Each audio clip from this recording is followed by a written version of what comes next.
Hello everyone, welcome to Rezangla education. मैं हूं नीलम, आपकी बॉटनी टीचर, और हम आज पढ़ने वाले हैं फिर से ही स्ट्रक्चर ऑफ डीएनए, लेकिन थोड़ा सा डिफरेंट है जो कल चीज़ें हमने पढ़ी थी। अब कल हमने क्या किया था उसको रिवाइज करते हुए मैं आपको कुछ क्वेश्चंस दूंगी, एक क्वेश्चन दूंगी, उसी के बेसिस पे काफ़ी डिफरेंट नंबर चेंज करके काफ़ी सारे क्वेश्चंस बनते हैं, आते हैं। अब अगर नहीं भी आएंगे तो एटलीस्ट आपने जो पढ़ा है इस क्वेश्चन से वो डाउट क्लियर हो जाएंगे कि आपने सही पढ़ा या नहीं, आपको सही समझ आया है नहीं। तो हम जो चैप्टर पढ़ रहे हैं उसका नाम है मॉलिक्यूलर बेसिस ऑफ इनहेरिटेंस, और उसका हमारा एक सेशन हो चुका है, ये हमारा सेकंड सेशन होने वाला है जिसमें हम अपने स्ट्रक्चर ऑफ डीएनए को कंटिन्यू कर रहे हैं। तो हमने लास्ट में पढ़ा था, लास्ट क्लास में, कि जो हमारे साइंटिस्ट थे मिशर, उन्होंने क्या किया था, उन्होंने ये बताया था कि डीएनए एक्चुअली किससे बना है, न्यूक्लिक एसिड से बना है ना। जो जेनेटिक मटेरियल है हमारा वो न्यूक्लिक एसिड से बना है। अब यहाँ पर बात आती है कि जो ट्रांसफॉर्मिंग प्रिंसिपल, या फिर हम जो कह सकते हैं कि जो इनहेरिटेंस हो रही हैं वो किस वजह से हो रही हैं, डीएनए की वजह से हो रही हैं, है ना। चीज़ें ट्रांसफ़र हो रही हैं from one generation to another, इसकी वजह से। लेकिन आपने ये चीज़ पढ़ने के बाद इस चैप्टर में ये समझना शुरू कर दिया था कि डीएनए ही वही चीज़ है एक्चुअली में, बट अब उसके एक्चुअल मॉलिक्यूलर बेसिस पर आप पढ़ने वाले हो आगे की चीज़ें। तो लेट्स स्टार्ट इट। अब हमारे पास हमने जो लास्ट में एक चैप्टर किया था, अगर हम देखें तो वो है लास्ट में, sorry not chapter but last वाला जो सेशन है उसमें हमने क्या पढ़ा था, एक second, I hope it is visible to you. चलो मैं ट्राई करूँगी कि मैं आपको लिखती भी जाऊँ बताते हुए। तो हमने उसमें ये पढ़ा था कि हमारे पास क्या होते हैं, न्यूक्लियोसाइड्स होते हैं, ठीक है। न्यूक्लियोसाइड्स आपके किस किस से बने होते हैं, न्यूक्लियोसाइड आपके पेंटो शुगर, ठीक है। Let us start with the structure. तो आपका डीएनए का स्ट्रक्चर, डीएनए के स्ट्रक्चर के पार्ट बनाओ। एक हो गया न्यूक्लिक एसिड, न्यूक्लियोसाइड, प्लस एक क्या हो गया, फॉस्फेट ग्रुप। अब न्यूक्लियोसाइड प्लस फॉस्फेट ग्रुप मिलके क्या बनाएंगे, न्यूक्लियोटाइड। अब न्यूक्लियोटाइड ये एक मोनोमर है आपके डीएनए का। अब काफी सारे एक न्यूक्लियोटाइड, एक न्यूक्लियोटाइड, एक न्यूक्लियोटाइड और एक न्यूक्लियोटाइड, ये क्या बना देंगे आपके, क्या बना देंगे आपके ये डीएनए। तो न्यूक्लियोसाइड क्या है, nitrogenous base plus pentose sugar, this is nucleoside. उसके साथ क्या आ जाएगा, फॉस्फेट ग्रुप, दोनों मिलके क्या बना देंगे, न्यूक्लियोटाइड। अब ऐसे ही न्यूक्लियोटाइड जब काफ़ी सारे हो जाएंगे तो वो क्या हो जाएगा, polynucleotide, and DNA polynucleotide form DNA, ठीक है। अब देखो ये यहाँ पर क्या होता है, अपने पास जो पेंटोस शुगर होती है उसके 5 कार्बन, 5 प्राइम पर, ठीक है बेटा, 5 प्राइम पर क्या होता है, ये आपका 5 प्राइम है क्योंकि ये क्या है, 5th कार्बन है, ठीक है। 5th कार्बन से हमने क्या अटैच किया है यहाँ पर, ये वाला नहीं है ये, ठीक है, इधर। अब इससे क्या अटैच हुआ है, phosphate group. Phosphate group attach हो गया। आपको पता है यहाँ पे कैसा बॉन्ड होगा, इधर कौन सा बॉन्ड होगा बच्चों, ये आपको भूलना नहीं है, फॉस्फो ईस्टर। मैं फिर से रिवाइज करवा रही हूँ, फॉस्फो ईस्टर बॉन्ड है ना, फॉस्फो ईस्टर बॉन्ड है, ओके। अब यहाँ पर क्या है, ये वाला क्या होगा, ये इधर, इसको मिला करके ये दोनों क्या है, फॉस्फो डाई ईस्टर, है ना, phosphodiester, this is your second bond. अब मैं ये रिवाइज करवा रही हूँ कि कितने बॉन्ड हमने यहाँ पर अभी करे हैं, ठीक है। तो ये आपके 2 बॉन्ड हो गए, दिखाई दे रहा होगा जहाँ तक मुझे लग रहा है, हाँ तो दिखाई दे रहा होगा, ओके, ये रहा, ओके। अब आपका यहाँ पे देखो ये 2 बॉन्ड हो गए। अब मैंने इसको फॉस्फोईस्टर बोला है, क्यों, देखो इधर से एक तरफ से ही ये तो हो गया फॉस्फोईस्टर, एक यहाँ पे होता है सिमिलरली, ये पी से ज्वाइन है, यहाँ पे भी सेम चीज़ है, और एक यहाँ से, तो 2 फॉस्फोईस्टर, इसलिए अपने ये क्या हो गए, 2 फॉस्फोडाइस्टर बॉन्ड, 2 बॉन्ड अपने कंप्लीट हो गए। अब अपने पास ये क्या है, नाइट्रोजनस बेस, है ना, ये क्या है हमारे पास, nitrogenous, this is your nitrogenous base,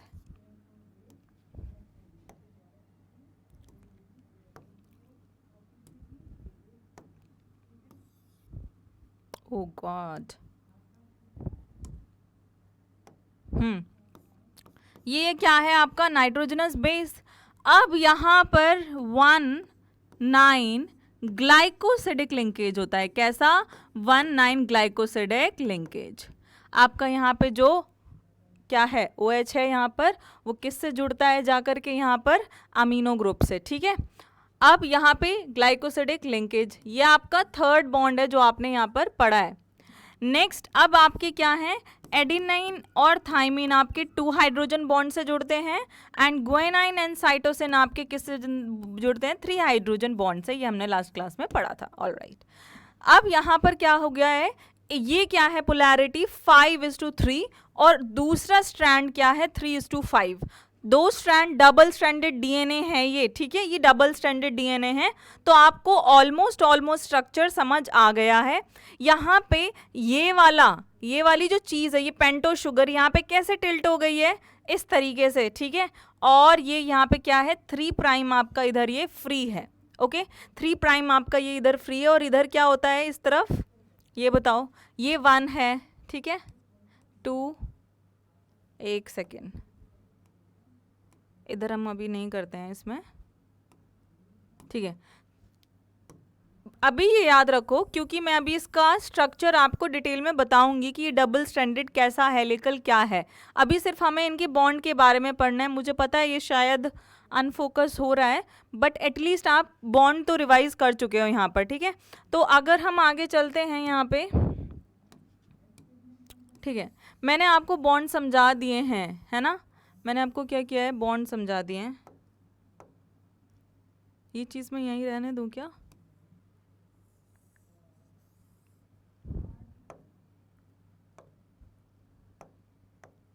oh God, अब तो ये चेंज भी नहीं होएगा। फिर कोई फ़ायदा नहीं है, चलो बच्चों इसको हम मिटा देते हैं। ये सिर्फ हमने रिवीजन किया है, जो कि आप लास्ट सेशन में जाकर के फिर से देख सकते हैं, ओके।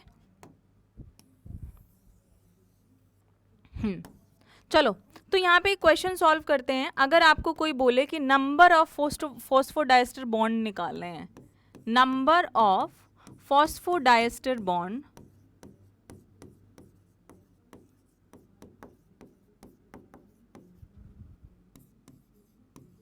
ठीक है, नंबर ऑफ फॉस्फोडाइस्टर बॉन्ड किस किस में, एक तो आपको डबल स्ट्रैंडेड डीएनए में निकालने हैं, डबल स्ट्रैंडेड डीएनए में, ठीक है, एक आपको निकालने हैं सिंगल स्ट्रैंडेड डीएनए में, या सिंगल स्ट्रैंडेड हम इसको क्या बोल सकते हैं, आरएनए भी बोल सकते हैं।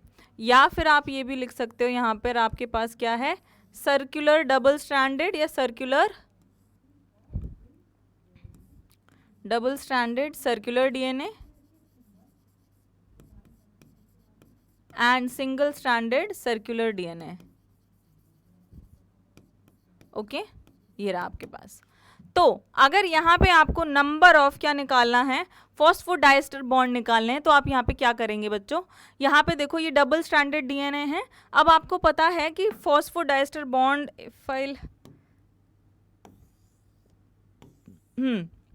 अगर ये विजिबल है बच्चों, अगर ये विजिबल है तो I'll try to make it visible, ठीक है।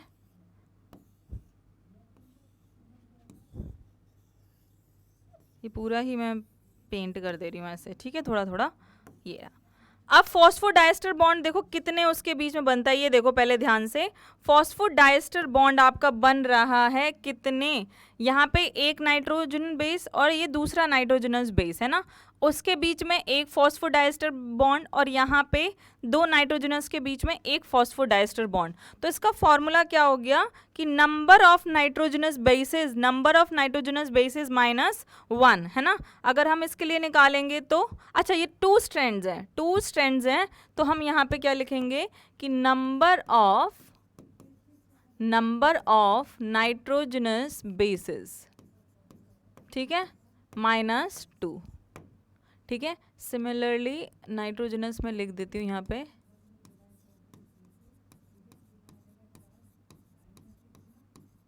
-2, ठीक है। Number of nitrogenous bases is -1। -1 क्यों किया है, सपोज आप मान लो ये आपके पास क्या है, ये आपके पास सिर्फ एक सिंगल स्ट्रैंड है, ठीक है, ये क्या है, एक सिंगल स्ट्रैंड, इसको कंसिडर कर रहे हैं हम, इस वाले को, ठीक है।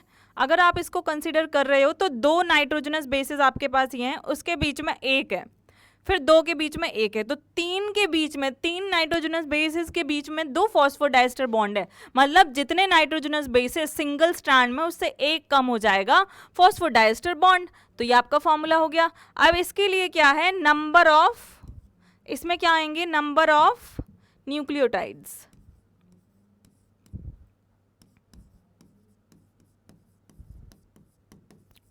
या तो आप इसको नाइट्रोजनस बेसिस भी लिख सकते हो, या फिर डायरेक्टली नंबर ऑफ न्यूक्लियोटाइड्स भी लिख दो, क्योंकि क्या होगा, नाइट्रोजनस बेसिस हम क्यों अलग से लिखें, बात तो वही है ना। Number of nucleotide -2, number of nucleotide -1,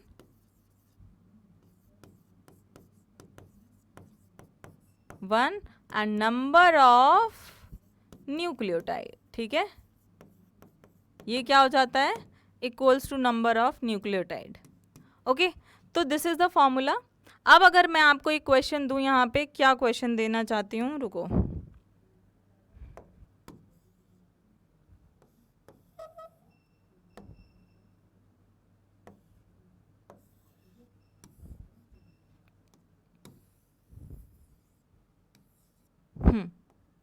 तो क्वेश्चन यहाँ पे क्या है, ध्यान दीजिए।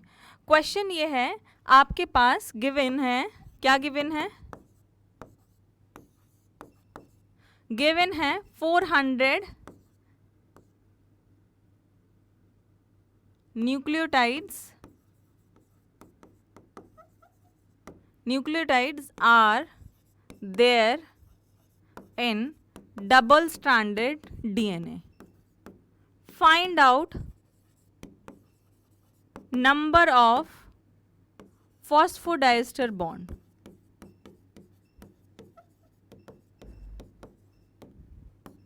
ठीक है, तो आंसर क्या आएगा, आंसर क्या आएगा, सिंपल है, यहां पर इसका आंसर क्या होगा, आंसर होगा क्या, 400 -2, 400 -2, तो आपके पास 398 क्या हो गए, फॉस्फोडाइस्टर बॉन्ड हो गए 398। ठीक है, सिंपल। अब अगर आपको कोई पूछ दे, एक और क्वेश्चन आपको पूछ दे कोई, क्या है वो,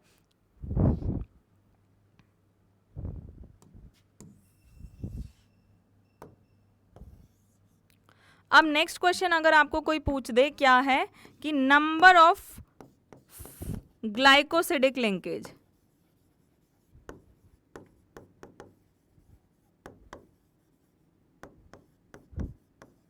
तो क्या करोगे, नंबर ऑफ ग्लाइकोसिडिक लिंकेज का मतलब होता है, देखो एक ये न्यूक्लियोटाइड होता है और एक ये न्यूक्लियोटाइड होता है ना। अब न्यूक्लियोटाइड में क्या होता है, पेंटोज शुगर होती है और नाइट्रोजनस बेस। ठीक है बच्चों, यहाँ पे भी ये नाइट्रोजनस बेस, तो क्या होगा, जब एक पेंटोज शुगर एक नाइट्रोजनस बेस से जुड़ती है तो एक क्या बनता है, एक क्या बनता है आपका ग्लाइकोसिडिक बॉन्ड। सपोज कर लो आपके पास एक डबल स्ट्रैंडेड डीएनए में 400 नाइट्रोजन 400 क्या है न्यूक्लियोटाइड्स हैं, 400 न्यूक्लियोटाइड हैं, तो 400 ही क्या बनेंगे, नाइट्रोजनस बेसिस, है ना। तो 400 ही नाइट्रोजनस बेसिस होंगे, तो यहाँ पे क्या होगा कि आपके पास उतने ही ग्लाइकोसिडिक लिंकेज होंगे। ठीक है, number of glycosidic linkage equals to number of nucleotides, या फिर आप बोल सकते हो नंबर ऑफ नाइट्रोजनस बेसिस। ठीक है, सिंपल होगी ये चीज़, तो ये याद रख लेना। नेक्स्ट स्लाइड पर चलते हैं हम और स्टार्ट करते हैं आज की मेन चीज़ें। ठीक है, तो अगर हम पढ़ें, हम जानें मेंडल के बारे में, तो मेंडल की स्टडी थी 7 साल की ऑलमोस्ट, मटर के पेड़ के ऊपर, जो कि उसने 7 साल में कंप्लीट कर दी थी ऑलमोस्ट 1863 के आसपास। ठीक है, उसके बाद क्या हुआ, थोड़ा और टाइम लगा मेंडल के काम को डिस्कवर होने में, लेकिन उसने बता दिया कि था कि समवेयर जीन और या फिर न्यूक्लियस के अंदर कोई चीज़ होती है जो कि इन्वॉल्व होती है इस चीज़ में। नेक्स्ट आपके स्टर्टिवेंट आए थे, उन्होंने 1902 के अराउंड आपको क्रोमोसोम्स के बारे में बताया था कि ये क्रोमोसोम्स होते हैं, इनको क्रोमोसोम बोलते हैं, but actually the molecular constituent of chromosome was not known till that time also.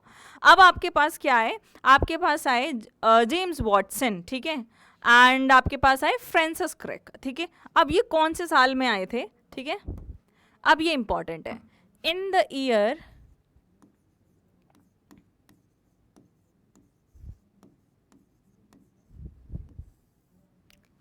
कितने साल बाद, ऑलमोस्ट आपका पता है कितने ईयर हो गए थे इनको, बहुत ज़्यादा टाइम हो गया था, 100 साल से ज़्यादा हो गया था, ठीक है, 1953 में,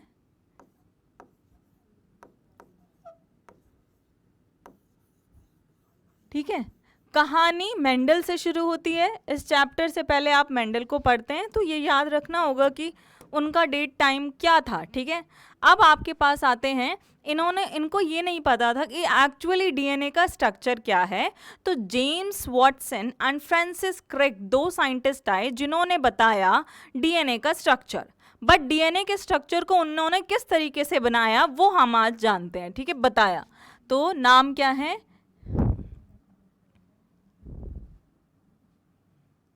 जेम्स वॉटसन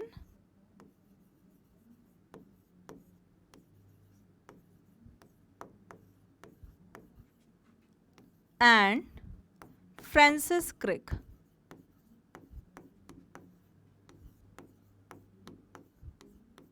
ठीक है। James Watson and Francis Crick आया आपके पास, और उन्होंने क्या किया, they elucidate based on other scientist. ये दोनों साइंटिस्ट सपोज कर लो आ रहे हैं साथ में चलते हुए पैरेलली, इनको एक ग्रुप वहाँ दिखाए और एक ग्रुप वहाँ दिखाए, इन दोनों ग्रुप्स ने जो भी स्टडी करी उनके बेसिस पे मैंने सारी चीज़ों को एनालाइज करके एक डीएनए का स्ट्रक्चर निकाल भेजा लोगों को, ठीक है। तो क्या हुआ, इनको फर्दर 2 ग्रुप दिखे, देखिए ऐसा मतलब मैं कहानी की तरह बता रही हूँ आपको, क्या हुआ, इन्होंने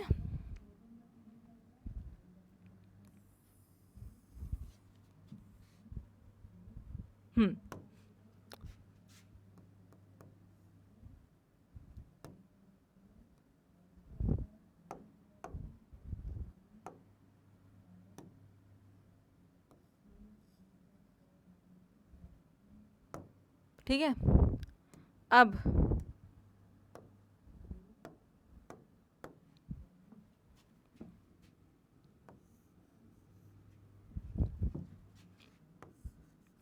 ठीक है, अब क्या होता है अपने पास, बेस्ड ऑन एक्सरे डिफ्रैक्शन, ठीक है, बेस्ड ऑन एक्सरे डिफ्रैक्शन,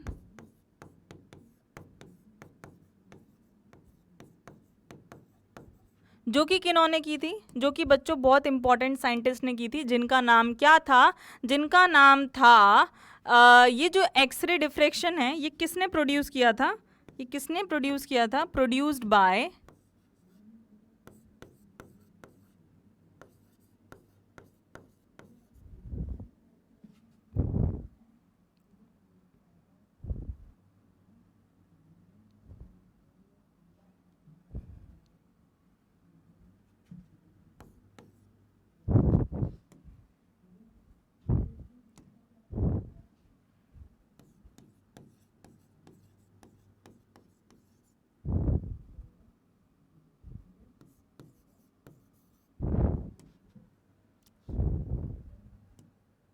हाँ, तो अब 2 साइंटिस्ट आते हैं जिन्होंने क्या किया, डीएनए को डाला किसमें, इसके अंदर, ये क्या है डीएनए। अब यहाँ से क्या है, हमने एक्सरे कराया इस डीएनए का, और जब हमने एक्सरे कराया तो हमारे पास एक फिल्म आ गई, फोटोग्राफिक फिल्म, ठीक है, इसके ऊपर हमें डीएनए का स्ट्रक्चर कुछ का कुछ मिला, ठीक है, इसके ऊपर हमें डीएनए का स्ट्रक्चर कुछ का कुछ मिला। अब इसके पीछे जो साइंटिस्ट थे वो कौन कौन थे, इन जिनका नाम था मॉरिस विल्किंस एंड रोजेमेल्ड, लिख लेते हैं,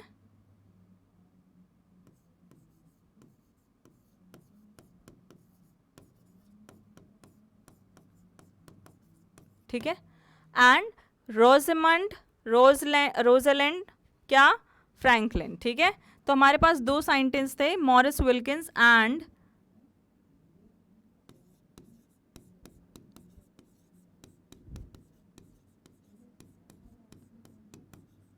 इन दोनों साइंटिस्ट ने क्या बोला, इन दोनों साइंटिस्ट ने क्या किया, बस फोटो एक्सरे निकाल के दे दिया। सपोज कर लो डीएनए की हड्डियों का एक्सरे निकाल के दे दिया।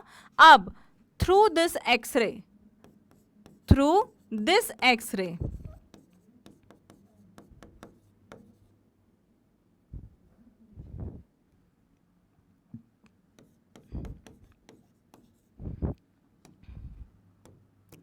Francis and Crick, Francis Watson and Crick, ठीक है, पूरा नाम ही ले दिया है। वॉटसन एंड क्रिक ने क्या किया, वॉटसन एंड क्रिक ने क्या किया, बताया क्या बताया, वो सुनो कि डीएनए कैसा है, DNA is right handed helical structure, ठीक है, डीएनए कैसा है, हेलिकल स्ट्रक्चर है, ऐसा कुछ,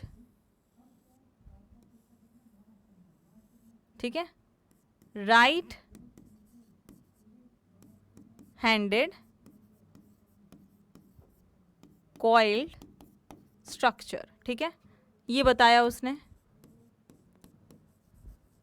और उसने और भी चीजें बताई हैं बेटा, और भी चीजें बताई हैं उसने। और क्या बताया कि एक तो उसने ये चीज बताई, सेकंड चीज उसने क्या बताई कि जो पिच होती है, हेलिक्स की जो पिच होती है उसका कितना डिस्टेंस होता है, पिच का डिस्टेंस क्या होता है 3.4 नैनोमीटर, ठीक है, पिच का डिस्टेंस कितना है 3.4 नैनोमीटर, PITCH, ठीक है, ये उसने बताया। एंड ये बताया कि जो लेंथ होती है, pitch contain 10 nitrogenous bases,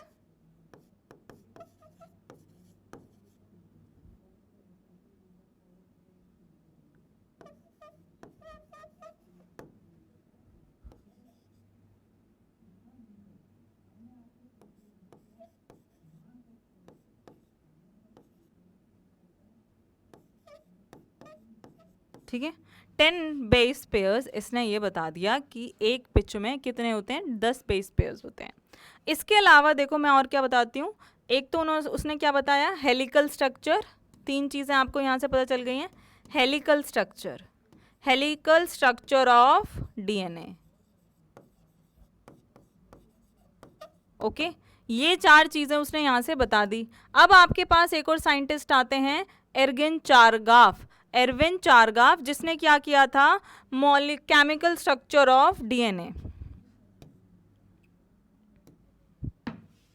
chemical constituent,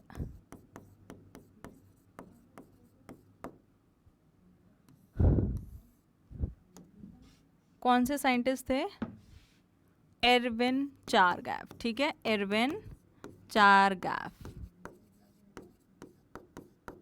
okay. अब यहाँ पे ये चीज़ें इंपॉर्टेंट है तो आप इस पे क्या बना लो, डब्बे, ठीक है, डब्बे बना लो यहाँ पे, ये दोनों साइंटिस्ट,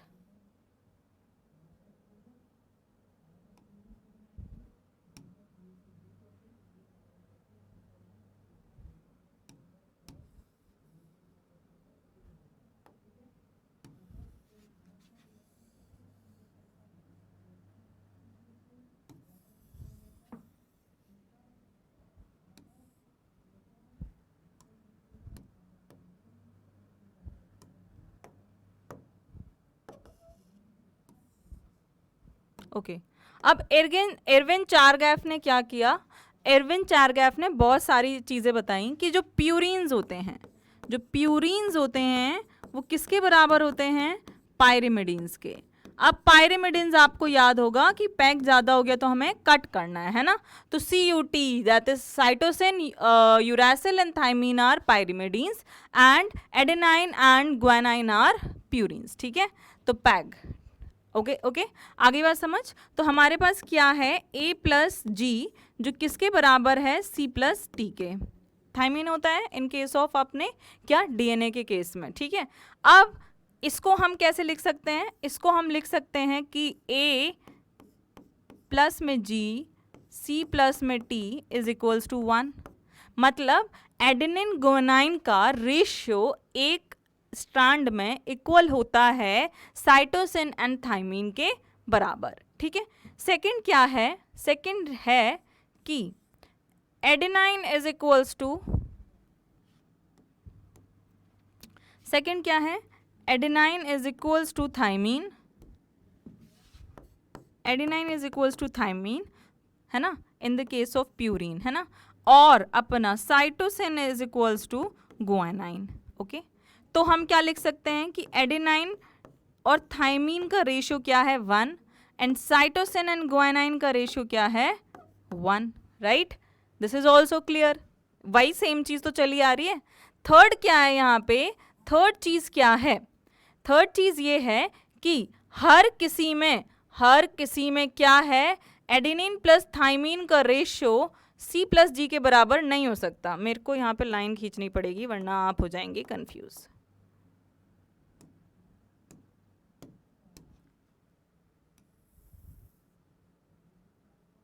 ठीक है, अब थर्ड क्या है? थर्ड चीज क्या है कि ये देखो यहाँ पे एडेनाइन प्लस किसका?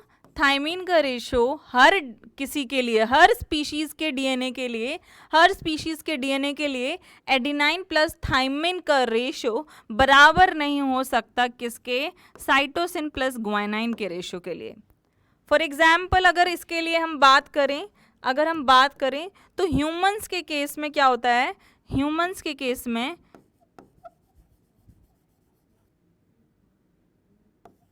Case it is more than 1। ठीक है, ह्यूमंस के केस में क्या होता है? ये मोर देन 1 होता है।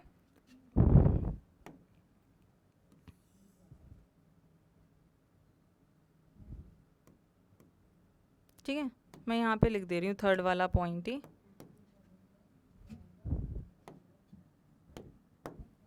थर्ड पॉइंट क्या है? देखो, अगर a plus T divided by g plus C is not equals to 1, ठीक है, थर्ड का मतलब ये है, दूसरी लाइन में भी लिखा हुआ है तो समझ जाओ। अब वो क्या कह रहा है? अब देखो, सुनते जाओ क्या कह रहा है। ह्यूमंस में ये रेशियो क्या होता है? In humans it is more than 1।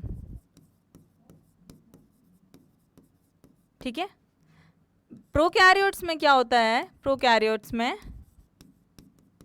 Less than 1। अब इसका मतलब क्या है?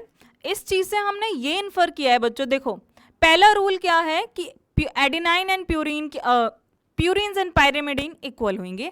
हमने इनको दो तरीके से लिख के देख लिया है कि अगर एडेनाइन प्लस गुआनाइन हैं तो वो बराबर होंगे साइटोसिन प्लस थाइमीन के। अगर एक चेन ले लें, ठीक है, एक चेन ले ली, एडेनाइन इधर है, थाइमीन इधर है, बॉन्डेड है, तो adenine is equals to thiamine.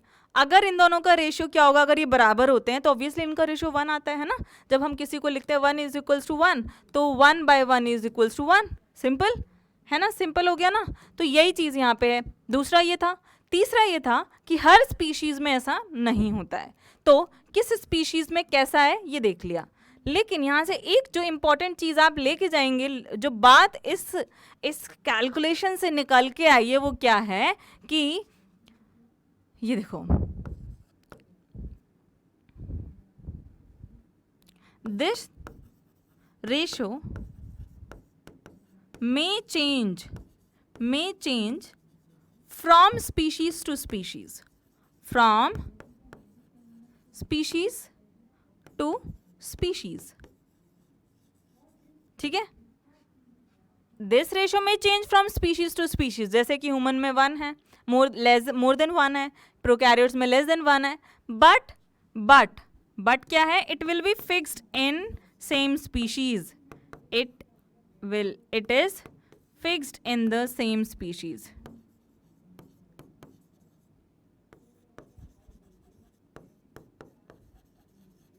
ठीक है, आगे बात समझ यहां से। चलो, तो हमारे ये क्या हो गए? जेम्स वाटसन ने क्या किया? Find out the structure of DNA, find out structure of DNA based on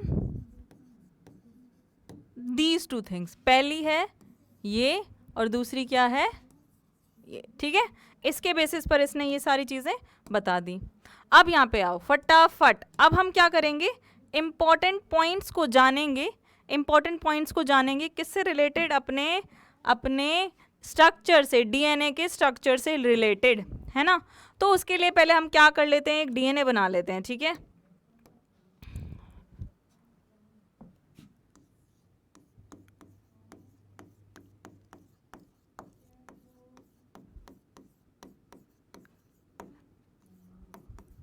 right handed helical structure.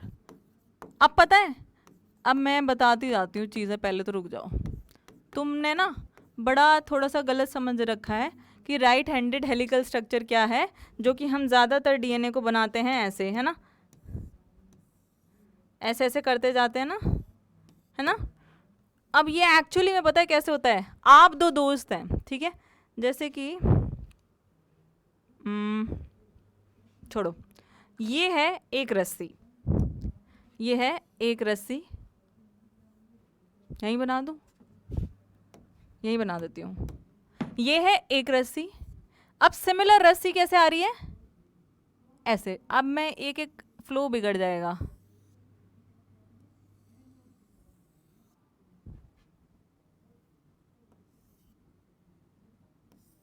ठीक है। अब ये क्या चल रहे हैं, पैरेलल ही चल रहे हैं, ये पैरेलल ही आएंगे, ठीक है, ये पैरेलल ही आएंगे ऐसे करके। ऐसा नहीं है कि ये ऐसा कुछ है जैसे चोटी बनाते रहते हैं हम, ऐसा नहीं है कुछ, ये पैरेलल आ रहे हैं साथ में, ठीक है, ये पैरेलल आ रहे हैं। अब यहां से देखते जाओ,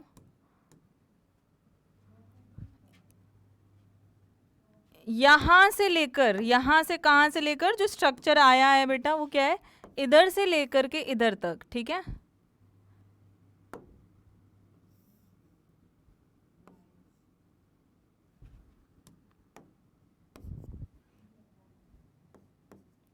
ये क्या है, पिच, ये क्या है, एक हेलिक्स,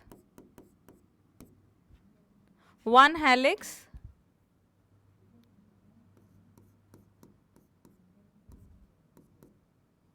पिच, ठीक है, जो किसके बराबर है, 3.4 नैनोमीटर के बराबर है, ठीक है, 3.4 नैनोमीटर के बराबर है। अगर हम ये कह रहे हैं कि वन पिच कंटेन, और ये क्या बताता है, one pitch contain 10 base pairs, ठीक है। अब सो डिस्टेंस बिटवीन क्या, distance between base pair, distance between one base pair कितना हो जाएगा, या डिस्टेंस बिटवीन डिफरेंट न्यूक्लियोटाइड। जैसे मान लो मैंने क्या कर दिया यहाँ पर, अब आपको क्या बना दिया है, एक ये 1 2 3 4 5, ठीक है, 1 2 3 4 5, एक इसमें इज नहीं होते हैं। अब उनका डिस्टेंस कितना होगा, अगर एक हेलिक्स में इतने होते हैं तो कितना होगा उनके बीच में डिस्टेंस, ठीक है।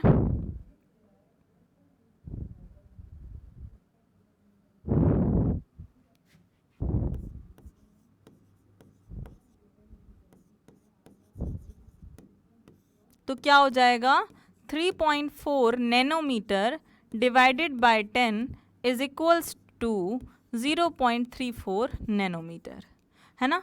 तो ये डिस्टेंस हमारा कितना हो गया, 0.34 नैनोमीटर। अब अगर मैं यहाँ पे आपको एक क्वेश्चन दूं, क्वेश्चन क्या है, फाइंड आउट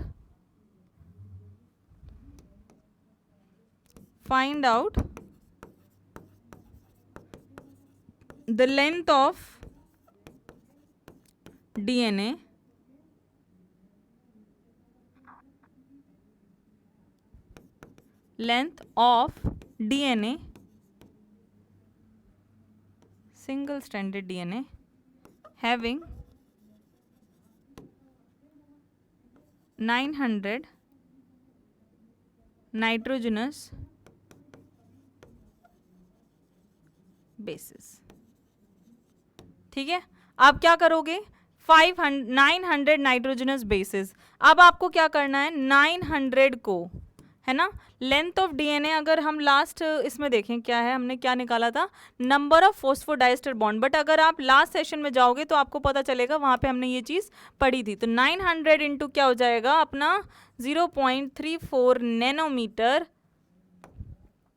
तो आपकी ये क्या आ जाएगी, लेंथ आ जाएगी। ठीक है, 34 इंटू 9, 5 9 4 जा 36, 9 3 जा 27, 30, तो हमारे पास क्या आ गया 30600, है ना, यही तो आ गया। तो हमारे पास क्या आ गई ये इतना आ गया 306 नैनोमीटर। ठीक है, ये लेंथ आ गई आपकी इसकी डीएनए की।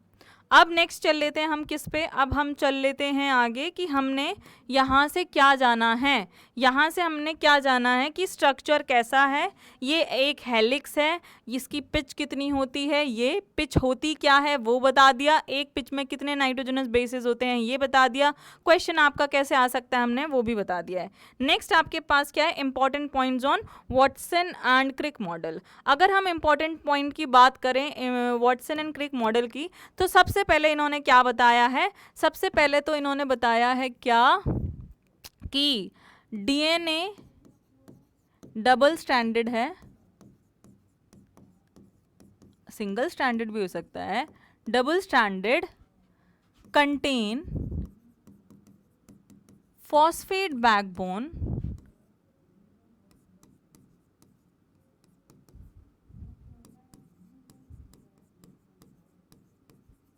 बैकबोन, ठीक है, एक तो ये, प्लस नाइट्रोजनस बेसिस,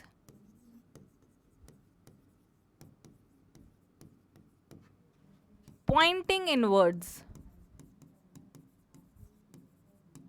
ठीक है, और ये कैसे हैं, ये कैसे हैं आउटवर्ड, ये बाहर की तरफ है। अगर मैं इनको बनाऊं तो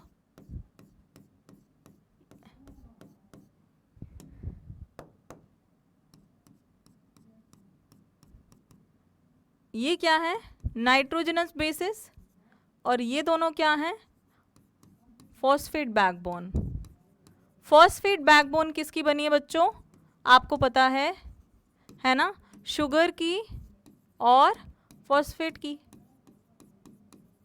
राइट, इसी की तो बनी है मिलके, है ना। ठीक है, नेक्स्ट पॉइंट की बात करें, anti parallel strands of DNA, ठीक है। अब जैसे कि ये क्या है 5:3, तो दूसरे की पोलैरिटी क्या होगी 3:5, ठीक है, यही है, यही पढ़ा है। एंटी पैरेलल स्ट्रैंड्स, दो स्ट्रैंड्स होते हैं एंटी ऑपोजिट, एक इधर, एक का सर इधर है, पैर उधर है, तो दूसरे का सर और पैर इधर होगा। थर्ड पॉइंट क्या है, फर्स्ट सेकंड थर्ड पॉइंट क्या है, इन डबल स्ट्रैंडेड डीएनए, ठीक है, as they are complementary to each other, as two strands are complementary to each other,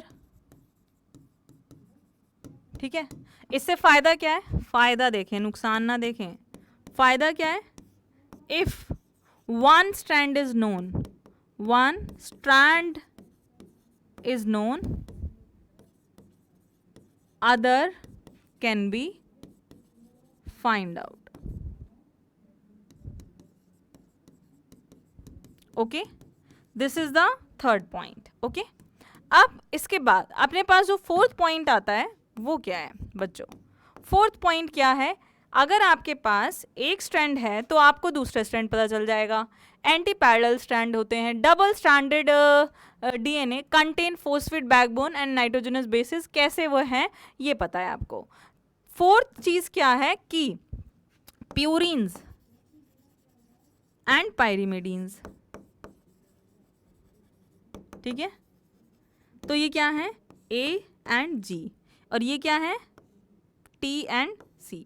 तो adenine and thymine are attached by 2 hydrogen bonds and they are attached by 3 hydrogen bonds, ठीक है।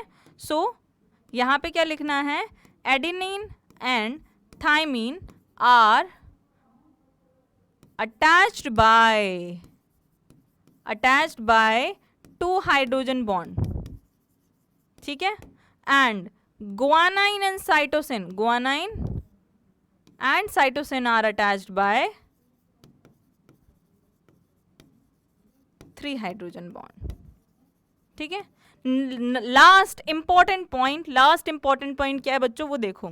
Last important point क्या है कि आपका जो ये DNA है, आपका ये जो डीएनए है, इसको स्टेबल होना बहुत ज़रूरी है। वाई, अब ये बात को हम आगे जानेंगे कि ऐसा क्यों है, बट यहाँ पे मैं एक बहुत इंपॉर्टेंट चीज़ बता रही हूँ। आरएनए है, प्रोटीन है, डीएनए है, और भी बहुत सारे कार्बोहाइड्रेट है। कितने बायोमोलिक्यूल्स हैं, कितने सारे बायोमोलिक्यूल्स हैं हमारी बॉडी में। क्यों इसी को चुना, क्यों पार्शियल है हम बाकी लोगों के लिए, क्यों ये इतना अच्छा है कि हम इसी को कह रहे हैं ये जेनेटिक मटेरियल है, because it is very stable. इसका स्ट्रक्चर जो आप अभी देख के आए हो यहाँ पर, ये क्या है, मान लो एडेनिन, और ये क्या है यहाँ पे, थाइमीन। तो ये 2 हाइड्रोजन बॉन्ड से जुड़ा है, ये ग्वानाइन एंड ये साइटोसिन, ये 3 हाइड्रोजन बॉन्ड से। अब ये फिर से ए, ठीक है। तो ये क्यों हाइड्रोजन बॉन्ड से ऐसे ज्वाइन हैं, क्योंकि ये चीज़ इनके लिए बहुत अच्छी है।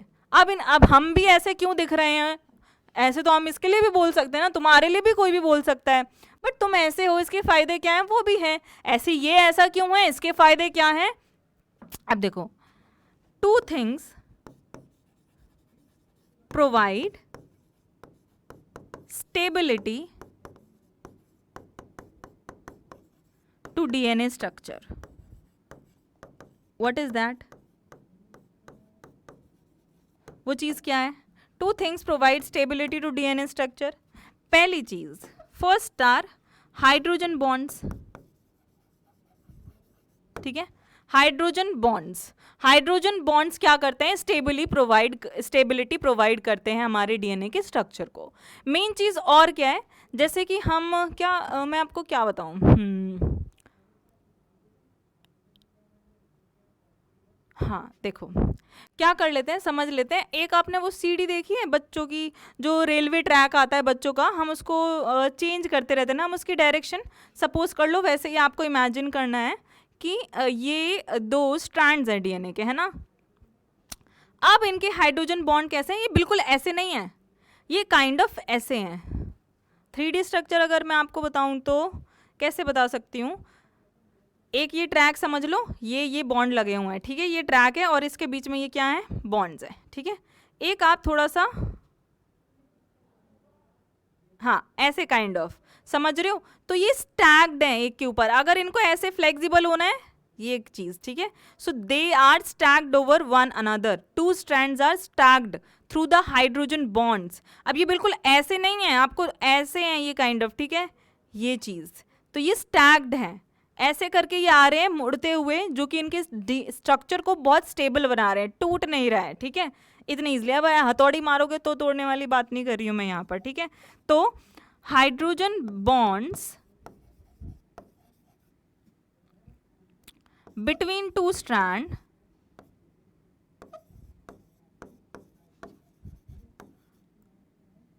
और 2 strands are stacked over each other.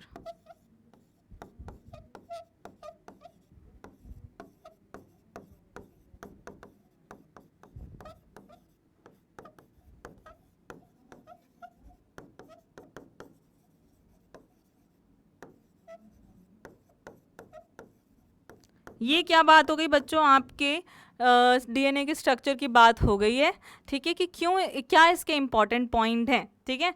तो ये बात आपकी यहाँ पर हो जाती है important points of Watson and Crick model. अब आपको पता है क्या हुआ, यहाँ पे एक इम्पॉर्टेंट चीज़ जानोगे तो वो क्या है, 1962 में 3 scientist, these 3 scientists got Nobel prize, ठीक है। इनको क्या मिला था, नोबेल प्राइज मिला था इसी चीज के लिए, डीएनए का स्ट्रक्चर फाइंड आउट करने के लिए। अब अगर हम देखें, मैं आपको कोई क्वेश्चन नहीं हो चुके हैं ऑलमोस्ट, है ना। आपको एक ये इम्पॉर्टेंट पॉइंट याद रखना है, एक ये डब्बा बहुत इम्पॉर्टेंट है, इसके ऊपर क्वेश्चन आता है, ठीक है ना, कि बीच में कौन हैंग कर रहा है, nitrogenous bases are pointed inwards, ठीक है। उसके बाद आपको ये एडेनाइन थाइमिन से कितने हाइड्रोजन बॉन्ड से जुड़ा हुआ है, प्लस ये, ठीक है, लास्ट वाला कि कौन स्टेबिलिटी यहाँ पर प्रोवाइड कर रहा है डीएनए के स्ट्रक्चर को।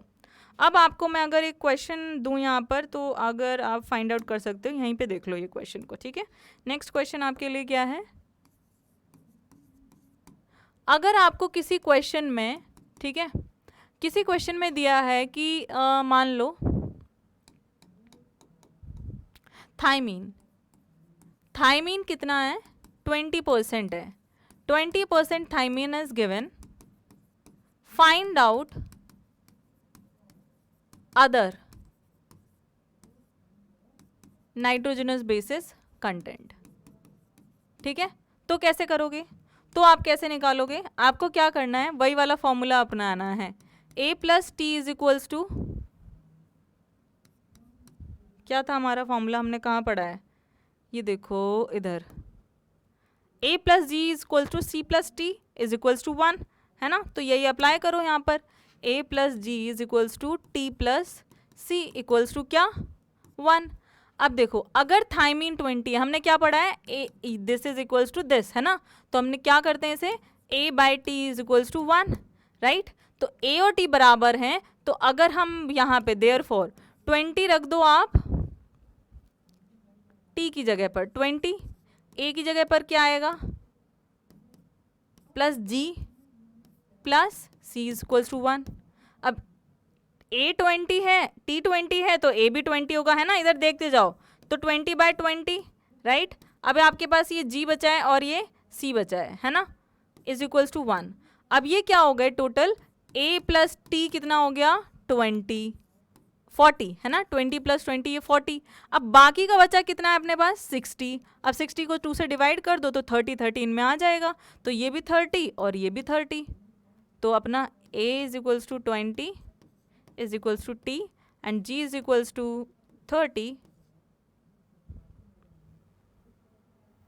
यही है ना, सही कह रही हूँ ना बच्चों, हाँ। तो g और c कितने हो गए हमारे यहाँ पर, बराबर हो गए, जो कि क्या हो गए, 30 30, ठीक है। अब नेक्स्ट अपन चल लेते हैं आगे, हम लोग आगे चलते हैं और नेक्स्ट क्वेश्चन को सॉल्व, नेक्स्ट क्वेश्चन को नहीं, नेक्स्ट टॉपिक को करते हैं, जो कि क्या है, पैकेजिंग ऑफ डीएनए।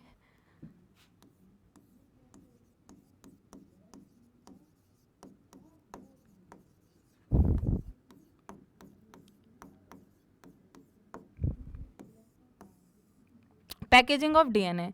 अब पैकेजिंग ऑफ डीएनए में हमें क्या पढ़ने वाले हैं यहाँ पे, पैकेजिंग ऑफ डीएनए को देखने से पहले आपको ये देखना है कि डीएनए किसके अंदर होता है, this is your cell, this is your nucleus, ठीक है, ये क्या है, न्यूक्लियस, ये क्या है, सेल, ठीक है, और ये क्या है इसमें, डीएनए, ये होता है डीएनए, है ना। अगर यूकैरियोट की बात करें तो, ओके, यूकैरियोट की बात कर रहे हैं तो ये चीज़ें हमें ऑलरेडी पता है। अब पैकेजिंग, हमें डीएनए की पैकेजिंग क्यों करनी होती है, देखो अगर क्या कह सकते हैं हम, हमें किसी चीज़ को ट्रांसपोर्ट करना है from one generation to another. Suppose कर लो आपको एक लेटर ही अपने दोस्त को भेजना है, ठीक है। अब लेटर में क्या है, कंटेंट है, सब सेम वे क्रोमोसोम में क्या है, कंटेंट है, जो कि एक्सप्रेस करेगा दूसरी जनरेशन में जा करके। जैसे कि आपके पापा के अंदर सपोज कर लो, पेरेंट्स के अंदर लेटर्स हैं, ठीक है। अब वो क्या कर रहे हैं, उनके अंदर इंफॉर्मेशन स्टोर है, वो आप में गई वो लेटर्स, तो उन्होंने एक्सप्रेस किया और आप उनके जैसे दिखने लग गए या एक ह्यूमन बीइंग की तरह दिख रहे हैं। तो similarly DNA is also a letter that has lot of content in it. Now what content actually is there, you have to transport it in a same way as it is। तो आप इसको क्या करना चाहोगे, आप उसको protect करना चाहोगे, आप उसको पैक कर दोगे अच्छे से कि वो फटे ना, कोई उसे और ना ले जाए, है ना, लेटर फट ना जाए, उस पर कोई पानी ना गिर जाए। तो आप क्या करोगे, पैकेजिंग करोगे, पैक करोगे। और आपने देखा है कि जब आप सूटकेस को भी लेके जाते हो, आप चीज़ों को बहुत अच्छे से पैक करते हो कि वो आपके सूटकेस में आ जाए, तो लेटर को आप ऐसे रैप करोगे कि वो इतने लिफाफे में आ जाए। सिमिलरली आपको सेल के अंदर न्यूक्लियस है, न्यूक्लियस के अंदर डीएनए है, डीएनए को आपको इस तरीके से पैक करना है कि वो उस पर्टिकुलर सेल के न्यूक्लियस के अंदर आ जाए, है ना। आगे बात समझ। तो यहाँ पर हमने क्या किया है, डीएनए को पैकेज किया है। क्या किया है, डीएनए की packaging.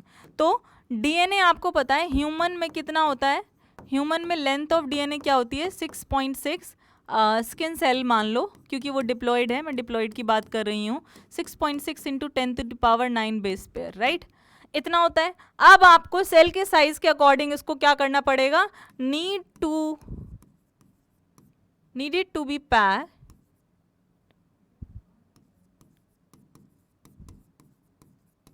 so a nucleus of cell, eukaryotic cell, can easily accommodate it. अब आपको अगर लेंथ ऑफ डीएनए निकालनी है तो आप बता सकते हो कितने बेस पेयर्स होते हैं, तो आपको एक बेस पेयर के बीच में डिस्टेंस पता होता है, तो आप सारे बेस के पेयर के बीच में भी डिस्टेंस निकाल सकते हैं। अब सिमिलरली अगर हम बात करें एक प्रोकैरियोटिक सेल की, ठीक है, ये यूकैरियोटिक सेल के लिए था। अब हम बात कर लेते हैं एक प्रोकैरियोटिक सेल की बच्चों। तो प्रोकैरियोटिक सेल में क्या होता है, प्रोकैरियोटिक सेल में अगर इकोलाई की बात करें तो उसमें कुछ 4.6 होता है, इकोलाई की बात करें तो 4.6 इंटू 10⁶ बेस पेयर, है ना, इतने ही होते हैं, इतने ही होते हैं। अब इकोलाई की सेल के अकॉर्डिंग इसके पास बेचारे के पास न्यूक्लियस तो नहीं है प्रॉपर, है ना, बट ऐसा नहीं है कि genetic material is scattered, it is not like, important point NCERT का है, it is not like that genetic material is scattered in the nucleus.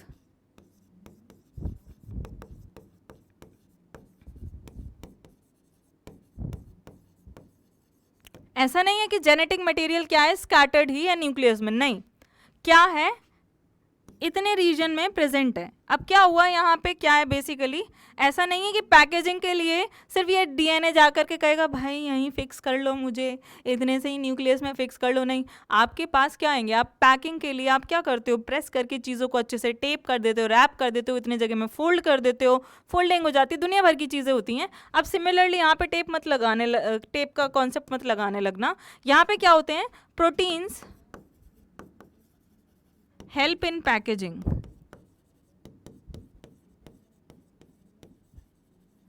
Of DNA, ठीक है, इनके पास वेल डिफाइंड न्यूक्लियस नहीं होता, मतलब उसकी न्यूक्लियर मेम्ब्रेन नहीं होती है, बट प्रोटीन्स के साथ क्या होता है, प्रोटीन्स के साथ हमारा जो डीएनए होता है वो क्या होता है, रैप होता है, ठीक है, इसको हम क्या कहते हैं, न्यूक्लियोइड, इस चीज़ को हम क्या कह देते हैं, न्यूक्लियोइड, जिस रीजन में वो डीएनए क्या है, प्रेजेंट है, ठीक है। तो ये बात क्लियर हो गई यहाँ पर। सिमिलरली प्रोटीन्स रिक्वायर होते हैं for the packaging of eukaryotic cells, है ना। तो टू टाइप, चलो नेक्स्ट पे चल लेते हैं, ठीक है, नेक्स्ट स्लाइड पे चल लेते हैं। हाँ, तो यहाँ पे हम क्या बात करेंगे कि two types of proteins are required.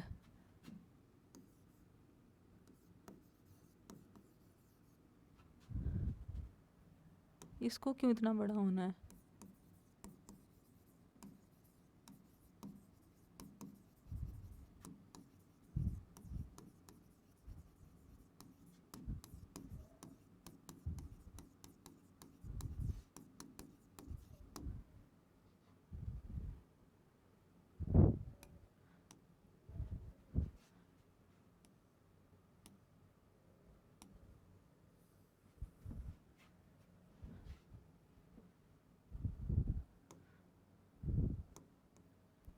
हाथ से ही लिख लेते हैं, ये कोई काम नहीं कर रहा है।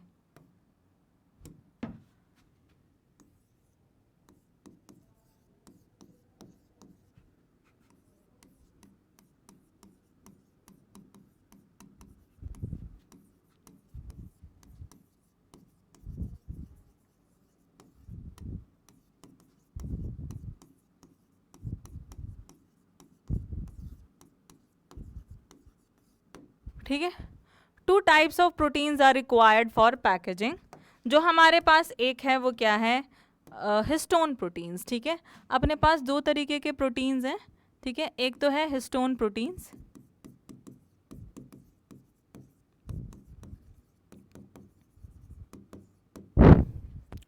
और एक क्या है,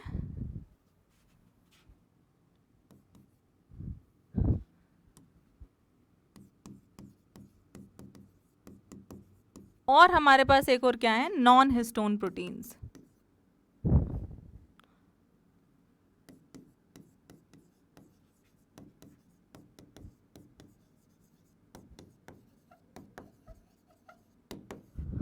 ओके, अब आपको ये पता है कि आपका डीएनए क्या है।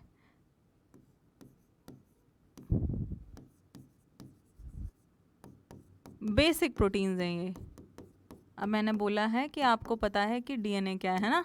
हाँ, तो क्या हुआ, अब डीएनए क्या है, डीएनए क्या है, एसिडिक इन नेचर है। तो डीएनए के ऊपर कैसा चार्ज है, नेगेटिव चार्ज है डीएनए के ऊपर। ठीक है, और हिस्टोन प्रोटीन्स के पास कैसा चार्ज है, पॉजिटिव चार्ज। पॉजिटिव नेगेटिव दोनों मिल जाते हैं आपस में और एक बहुत अच्छा बॉन्ड बना लेते हैं। अब हमारे पास टाइप्स ऑफ हिस्टोन प्रोटीन्स हैं। आपके पास different types of histone proteins हैं, वो देखो, types of histone proteins.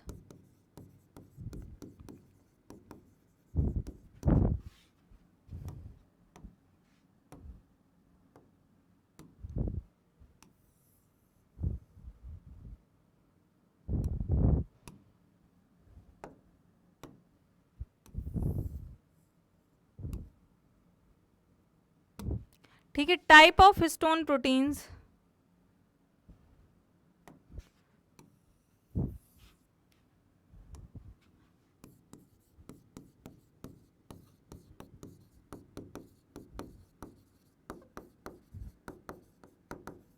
Okay, अब इस टाइप्स ऑफ हिस्टोन प्रोटीन्स में देखो क्या क्या चीज़ें हैं आपके पास। एक तो है आपके पास H1, ठीक है, H1। सेकंड आपके पास क्या है, मैं लिख देती हूँ पहले, H2A। थर्ड आपके पास है H2B। फोर्थ आपके पास है H3। फिफ्थ आपके पास क्या है, H4। ओके, तो you have now 5 types of proteins. 5 types of proteins है हमारे पास। ठीक है, अब हमारे पास जो ये 5 टाइप्स के प्रोटीन हैं, ये क्या हैं, किस तरीके से हैं, ये देखो।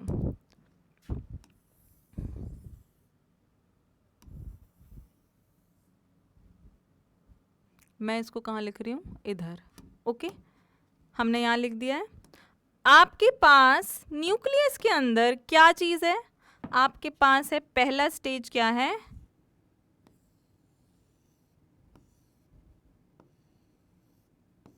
ठीक है, this is your DNA. Okay, अब डीएनए क्या करेगा, डीएनए को क्या चाहिए, एक ऑक्टेमर चाहिए। डीएनए को क्या चाहिए, एक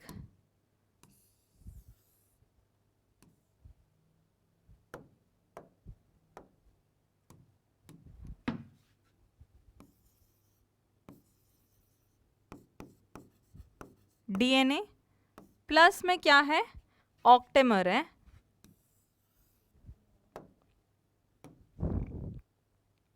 क्योंकि ऑक्टेमर क्यों है, क्योंकि इसके ये जो 4 प्रोटीन्स हैं, ये जो 4 प्रोटीन्स हैं, आपका ये क्या है, H1 protein. H1 protein, H1 protein है ये। अब यहाँ पर ये देखो, ये H1 है और आपके बाकी के 8, 1 2 3 और ये 4, ठीक है, इसी के डबल डबल आप यहाँ पे कर लो।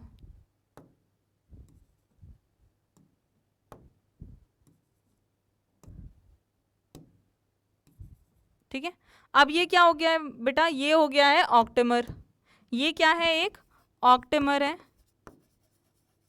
अब इसके ऊपर क्या होगा, इस ऑक्टेमर के ऊपर क्या होगा, ये डीएनए, ये डीएनए आकर के क्या करेगा, रैप करेगा। ये डीएनए है, ये डीएनए आकर के यहाँ पे क्या कर रहा है, रैप कर रहा है। एक सेकेंड,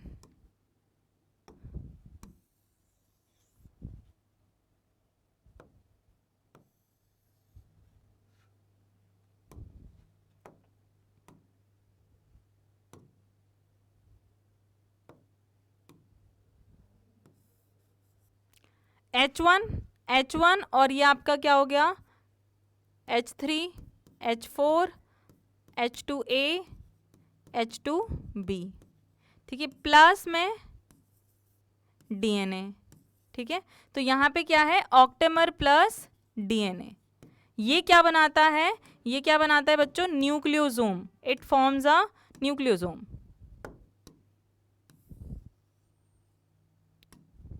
ये क्या बनाएगा, न्यूक्लियोसोम।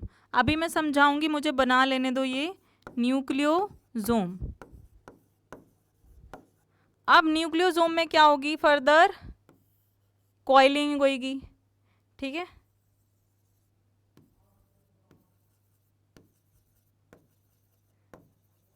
अब न्यूक्लियोसोम में कॉइलिंग हुई तो ये क्या दिखाई दे रहा है, ये beads on string, beads on string, माला की तरह दिख रहा है।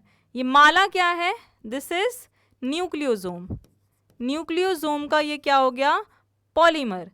तो ये पॉलीमर ऑफ क्या हो गया, न्यूक्लियोसोम, है ना, पॉलीमर ऑफ न्यूक्लियोसोम, राइट। ये डीएनए था, ये ऑक्टेमर आया, दोनों ने मिलके क्या बनाया, न्यूक्लियोसोम। अब इस न्यूक्लियोसोम में कितने बेस पेयर्स होते हैं डीएनए के, डीएनए कितने बेस पेयर हैं, 200 बेस पेयर, ठीक है। एक के ऊपर कितने हैं, 200 बेस पेयर, ठीक है, कितना, 200 बेस पेयर, एक के ऊपर इतना है, ठीक है। अब आपके पास ये क्या हो गया, यहाँ पर पे ये क्या हो गया, पॉलीन्यूक्लियोसोम, पॉलीमर ऑफ न्यूक्लियोसोम बन गया ये। अब यहाँ पे ये क्या बनता है, एकदम कंडेंस हो जाता है, कैसा, देखो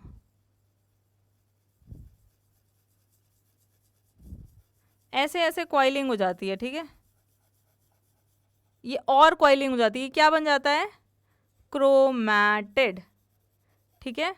अब क्रोमैटिड के बाद क्या बनेगा, क्रोमोसोम।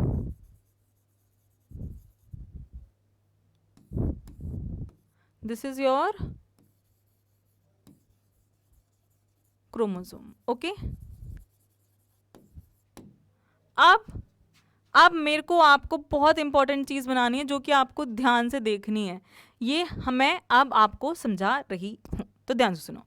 हिस्टोन प्रोटीन्स हैं, नेगेटिव चार्ज है इसके ऊपर, पॉजिटिव चार्ज है बच्चों इसके ऊपर, बेसिक प्रोटीन्स हैं ये, पॉजिटिव चार्ज है ना। तो ये क्या है, रिच इन कौन से amino acid, lysine and arginine.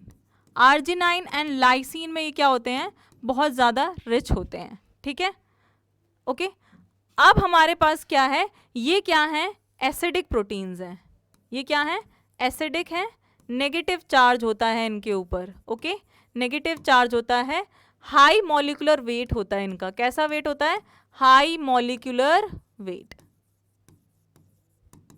Okay, all right. अब नेक्स्ट क्या है, एक और इंपॉर्टेंट चीज कि इसको हम क्या कहते हैं, रिप्रेशर नहीं बोलते हैं, इसे हम क्या कहते हैं, ये जो नॉन हिस्टोन प्रोटीन्स हैं ये जीन एक्सप्रेशन में हेल्प करते हैं, हेल्प इन जीन एक्सप्रेशन। ये बहुत इंपॉर्टेंट चीज़ है, प्लीज़ आप ध्यान से सुनना, सुन रहे हो कि नहीं, बिल्कुल दिमाग को भटकाना नहीं है, ध्यान से सुनो, हेल्प इन जीन एक्सप्रेशन। देखो आपका डीएनए कैपेबल होता है रेप्लिकेशन के थ्रू, रेप्लिकेशन के लिए, है ना। अगर आपने देखा होगा कि एक सेल है वो डिवाइड जैसे ही करने जाती है तब वहां पे आपको क्रोमोसोम एक्स लाइक स्ट्रक्चर दिखता है, वरना वो कैसा रहता है, क्रोमैटिड की फॉर्म में, समझ लो ये वाला, है ना। अब क्या होता है यहाँ पर, ये बनता कैसे है, ये देखो आपके पास डीएनए है, ऑक्टेमर आ गया, ऑक्टेमर में क्या है, ये सारे प्रोटीन्स हैं, हिस्टोन प्रोटीन्स, है ना। अब हिस्टोन प्रोटीन्स की एक और इंपॉर्टेंट बात क्या है कि histone proteins suppress gene expression,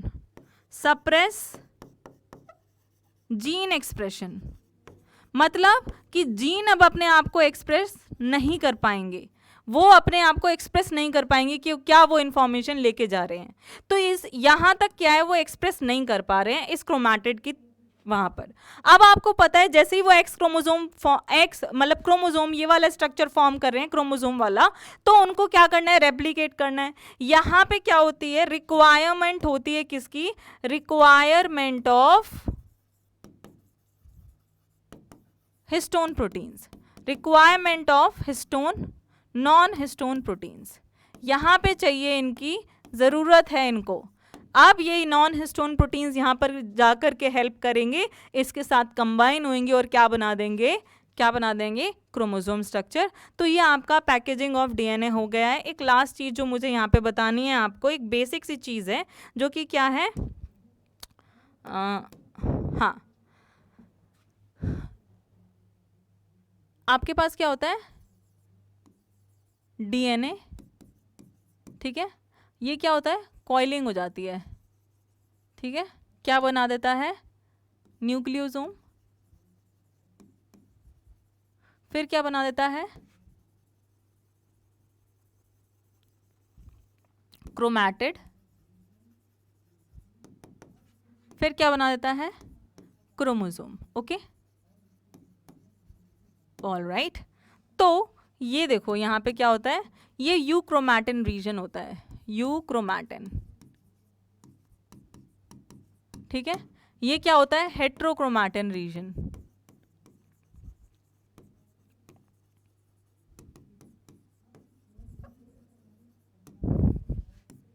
इनके बीच में डिफरेंस जानो बच्चों, क्या होता है इनके बीच का डिफरेंस, अगर मैं आपको बताऊं, हाँ,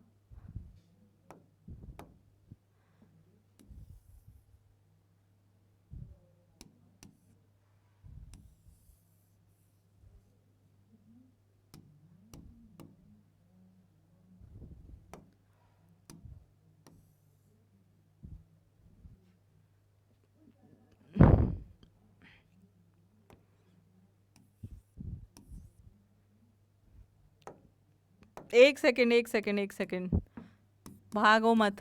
मुझे पता है आप लोगों को तुरंत ऐसा लगता है कि अरे मैम बस वो होते जाए, हम ना जल्दी जल्दी बस हमारे दिमाग में घुस जाएं सारी चीज़ें, हमें बिल्कुल वो वेट ना करना पड़े, जल्दी से सीखें, जल्दी से पेपर में लिखें और क्या कर दें, उसको भूल जाएं। ऐसा थोड़ी होता है, ऐसे थोड़ी करोगे, अच्छे से समझते जाओ। क्या बताया ऊपर, यूक्रोमैटिन हेट्रोक्रोमैटिन रीजन। अब यूक्रोमैटिन रीजन क्या होता है, जो लूजली पैक्ड होता है, लूजली पैक्ड होता है, डेंसली लाइटली स्टेन्ड होता है, लाइटली स्टेन्ड, ठीक है। इसको आप स्टेनिंग करोगे तो ये बहुत लाइटली स्टेन होता है। और ट्रांसक्रिप्शनली क्या होता है, क्या होता है, एक्टिव होता है। ये क्या होता है, ट्रांसक्रिप्शनली एक्टिव। अब यहां पे मैं क्या बताने वाली हूं कि ये टाइटली पैक्ड होता है और ये क्या होता है, डार्कली स्टेन्ड प्लस ट्रांसक्रिप्शनली क्या होता है, ये इनएक्टिव होता है, क्योंकि ये इतना टाइटली पैक्ड होता है कि यहाँ पे इतनी ज़्यादा कॉइलिंग होती है कि ये एक्टिव ही नहीं रहता है। जैसे कि अगर आपने देखा होगा जब डीएनए को रेप्लिकेट करना होता है तो उसको खुलना पड़ता है ना, तो ये तो इतना टाइटली पैक्ड है, तो ट्रांसक्रिप्शनली क्या होगा, ये इनएक्टिव। अब एक सबसे इंपॉर्टेंट चीज़ जो सिर्फ आपके 3-4 मिनट लेगी, जो कि मैं लास्ट में आपको बता रही हूँ, क्यों, ये सारी चीज़ें समझाने के बाद कि आपको अब ये पता चल गया इनहेरिटेंस हो रही है, आपको ये पता चल गया डीएनए है कुछ, आपको डीएनए का थोड़ा सा स्ट्रक्चर पता चल गया, आपको ये पता चल गया कि सेल के अंदर होता है, आपको ये पता चल गया सेल के अंदर न्यूक्लियस में होता है, आपको ये पता चल गया कि लेंथ क्या होती है, आपको ये पता चल गया कि इसकी पैकेजिंग होती है और कैसे होती है। अब पैकेजिंग ऑफ डीएनए से पहले, पैकेजिंग ऑफ डीएनए से पहले मुझे आपको एक इतनी इंपॉर्टेंट चीज़ बतानी है, इतनी इंपॉर्टेंट कि मैं क्या बताऊं, तो मैं बता ही देती हूँ, जिसको हम बोलते हैं सेंट्रल डोग्मा, जिसको हम क्या बोलते हैं, सेंट्रल डोग्मा।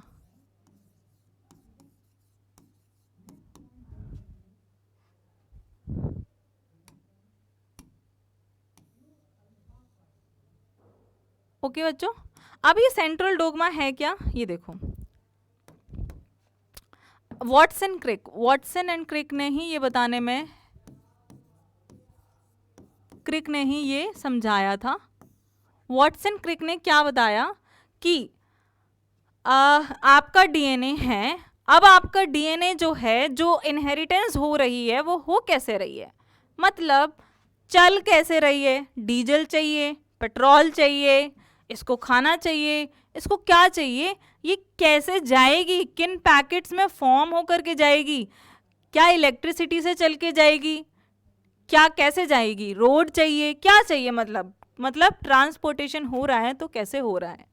तो आपके पास अभी क्या है बच्चों, आपके पास है डीएनए, ठीक है ना। डीएनए से क्या बनता है, आरएनए, जिसको हम बोलते हैं राइबोन्यूक्लिक एसिड। आरएनए से क्या बनता है, प्रोटीन, ठीक है। मतलब अगर आपको दिल्ली जाना है अपने किसी भी स्टेट से, तो आप कुछ पाथ को फॉलो करते हुए जाओगे, प्लस में आपको टोल पड़ेंगे, प्लस में आपको गाड़ी में पेट्रोल डालना पड़ेगा, एक पूरा प्रोसेस होता है जाने का। सिमिलरली इनके में इंफॉर्मेशन ट्रांसपोर्ट करने का क्या तरीका है, आपके पास डीएनए होता है, डीएनए बनता है आरएनए में। अब आरएनए हमारे पास बहुत सारे तरीके के होते हैं, मैसेंजर आरएनए, जिनके बारे में मैं आपको बताऊंगी, आप बस अभी सुन लो। मैसेंजर आरएनए अडेप्टर की तरह एक्ट करता है, ट्रांसपोर्टर मॉलिक्यूल की तरह एक्ट करता है, ठीक है। अब ये आरएनए क्या बनाएगा, एक प्रोटीन बनाएगा। अब ये प्रोटीन कह रहा है मैं ये हूँ, मेरे में ये बात है, मेरे में ये खासियत है, मैं नोज बनाने में हेल्प करूंगा, मैं बाल बनाने में हेल्प करूंगा, मैं आइज बनाने में हेल्प करूंगा। तो ऐसे ही आइज का कलर क्या है, उसके लिए एक डीएनए आएगा, उसके लिए आरएनए और वो प्रोटीन। तो ये चीज, अब इसको हम क्या बोलते हैं, इस प्रोसेस को हम बोलते हैं ट्रांसक्रिप्शन। इसको क्या बोलते हैं, ट्रांसक्रिप्शन, ठीक है। इसको क्या बोलते हैं, इस प्रोसेस को बोलते हैं ट्रांसलेशन। अब ये हो कैसे रहा है, actually the flow of information how it is occurring, central dogma क्या बताता है, tells us how flow of information